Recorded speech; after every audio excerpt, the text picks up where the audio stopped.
दोस्तों, आज हम आपको एक ऐसी जड़ी बूटी से परिचित करवाने जा रहे हैं जो बहुत ही अमूल्य है।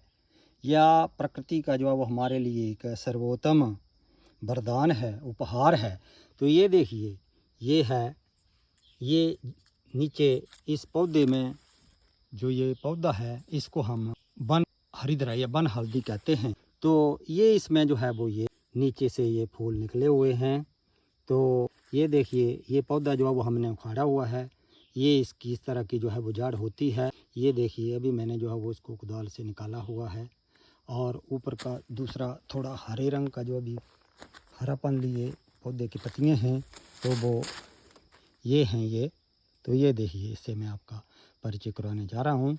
आजकल ये जो है वो अब दिसंबर का महीना आ गया है, तो इसकी जो पत्तियां हैं अब आजकल जो है वो सूख गई हैं। पौधे जो हैं वो लंबे पड़ गए हैं। कुछ पौधे जो हैं जिस तरह से ये खड़े हैं। और ये देखिए, ये कितनी ये सुंदर बूटी है। देखिए कितना सुंदर फूल जो है वो ये आया हुआ है। ये देखिए, ये काफ़ी मात्रा में यहाँ पर ये उगी हुई है। लगभग सितंबर अक्टूबर में ये फूल आने लगते हैं। ये बड़ी इलायची की तरह जो है वो, जिस तरह से बड़ी इलायची जड़ों में जो है वो लगती है, तो उसी तरह से जो है वो इसका फूल भी उसकी तरह ही ये जड़ों में जो है वो निकला हुआ है।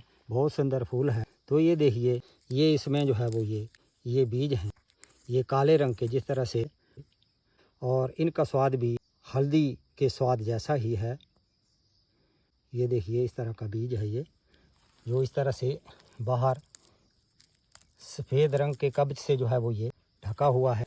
तो दोस्तों, ये जो है वो मैदानी इलाकों से लेकर के ऊंचे बर्फानी पर्वतों तक जो है वो ये सब जगह जो है वो ये उपलब्ध होती है। देखिए, हमने ये जो इसकी जड़ है, इसकी जो तासीर है वो ठंडी होती है। यही जो है वो हमारे औषधीय काम में जो है वो आती है, जहाँ तक हमें ज्ञान है। तो दोस्तों, इसका प्रयोग हम जब किसी व्यक्ति की भैंस या गाय गाभिन नहीं निकलती है, यानी कि गाय को बैल के पास ले जाते हैं या उसको टीका लगवाते हैं, या उसी तरह से भैंस को टीका लगवाते हैं या उसको भैंसे के पास ले जाते हैं, फिर गाभिन नहीं निकलती हैं। तो ऐसी अवस्था में जो ही इन्हें टीका लगे या बैल या भैंसे के साथ जब मिलान हो, तो तुरंत बाद ही आप लोग लगभग 100-150 ग्राम इसकी ये जड़ें जो है वो लाएं और उनको कूट पीस लें, और फिर उनको जो है वो मोटे आटे का पेड़ा बना करके जो है वो उसमें जो है वो उस पशु को जो है वो आप दें, तो अवश्य ही वो पशु जो है वो गाभिन जो है वो निकलेगा। तो इस तरह से, इस तरह की अमूल्य जो जड़ी बूटियां हैं हमारे देश में हैं, इस धरती पर हैं, तो क्यों ना हम इसका लाभ उठाएं।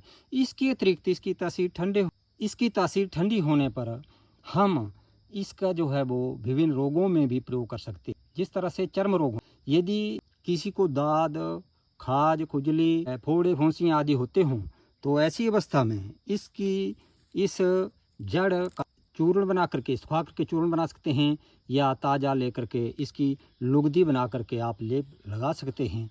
तो कुछ दिन तक लगाने से ही फोड़े, फुंसियों, खाज, खुजली आदि में जो आपको अवश्य ही लाभ मिलेगा। यदि किसी व्यक्ति के पाँव आदि में मोच आदि आ जाए या चोट लग जाए कहीं, तो ऐसी अवस्था में भी इसकी जड़ की जो ये लुगदी है, तो उसको वहाँ पर लगाने से भी आपको जो है वो तुरंत लाभ मिलेगा।